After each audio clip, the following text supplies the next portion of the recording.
উত্তর খাগড়াবাড়ি এলাকায় একটি মধ্যবয়স্ক পুরুষ কচ্ছপ উদ্ধারের ঘটনায় চাঞ্চল্য ছড়ালো।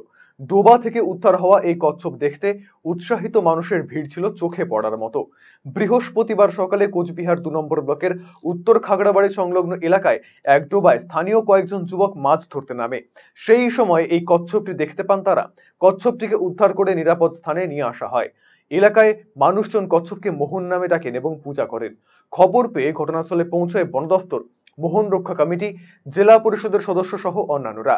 এই মোহন দেখতে উৎসাহী মানুষদের ভিড় ছিল চোখে পড়ার মতো। পরবর্তীতে বন দফতর এবং মোহন রক্ষা কমিটির সদস্যরা কচ্ছপটিকে উদ্ধার করে নিয়ে যায়। এই কচ্ছপটিকে বানেশ্বর শিবদিঘিতে ছেড়ে দেওয়া হবে বলে প্রাথমিকভাবে জানা গিয়েছে। খবর দেয় আমাদেরকে যে খাগড়াবাড়িতে বড় সাইজের ব্ল্যাক সফশেল টার্টেল, যেটা আমাদের বানেশ্বরের প্রজাতি, এখানে উদ্ধার হয়েছে। স্থানীয় বাসিন্দা আমাদের মোহন রক্ষা কমিটির সঙ্গে যোগাযোগ করেছে। যোগাযোগ হলে পরে আমরা নিয়ে এখানে এসে দেখলাম কচ্ছপটা বিশাল বড় সাইজের। আমরা ফরেস্ট ডিপার্টমেন্টকে জানিয়েছি অলরেডি। আমরা এখন এটিকে বানেশ্বরের উদ্দেশ্যে নিয়ে সেখানে রিলিজ করব। এটা খুবই আনন্দের বিষয় যে বানেশ্বরের কচ্ছপ এখন ছড়িয়ে ছিটিয়ে সব জায়গায় আছে। আপনারা জানেন দীর্ঘদিন যাবৎ বানেশ্বরের শিবপুকুরে যেহেতু খাবারের অভাবে কচ্ছপ বেরিয়ে গিয়েছে চারদিক থেকে, এখন এই চারদিকে বানেশ্বরের যে কোনো নালা নর্দমায় তো কচ্ছপ সুস্থ আছে শিবপুকুর ছাড়া, এবং এই কোচবিহারের যে কোনো প্রান্তে আমরা যখন তখন এইরকম কচ্ছপ উদ্ধার করে থাকি। মোহন মানে কচ্ছপ আজকে এখানে মাছ ধরছিল, সমীর নামে একটি মাছ ধরে ওখানেই কচ্ছপের সন্ধান পায়।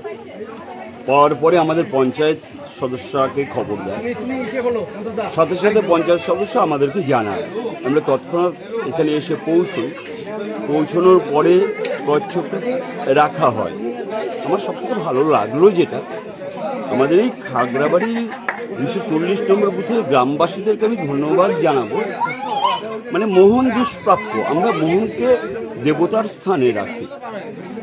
তা দেবতার স্থানের জিনিস আমরা দেবতার স্থানে ফিরিয়ে দেব। প্রত্যেকেই বলছে, বন দপ্তর এসেছিল, মোহন রক্ষা কমিটি এসেছে, গ্রামবাসী বলছে বানেশ্বরের জিনিস বানেশ্বরেই যাবে। আর আমরা ভীষণ ভালো লাগছে একটা কচ্ছপকে উদ্ধার করা হলো, এবং গ্রামবাসীর উদ্যোগকেও ধন্যবাদ জানালাম। এবং আমাদের এখানে একটা জলাশয়, ছোট্ট জলাশয় আছে, আশঙ্কা করা হচ্ছে ওখানে আরও ছোট ছোট কচ্ছপ রয়েছে। আমি আজকেই বিডিও সাহেবের সাথে কথা বলবো, এবং প্রয়োজনে জেলার সাথেও কথা বলা হবে যে এই এলাকায় যে জলাশয়টা, সেই জলাশয়টা যেন সংরক্ষণের ব্যবস্থা করতে পারি, সে ব্যাপারে আমরা উদ্যোগ নিচ্ছি।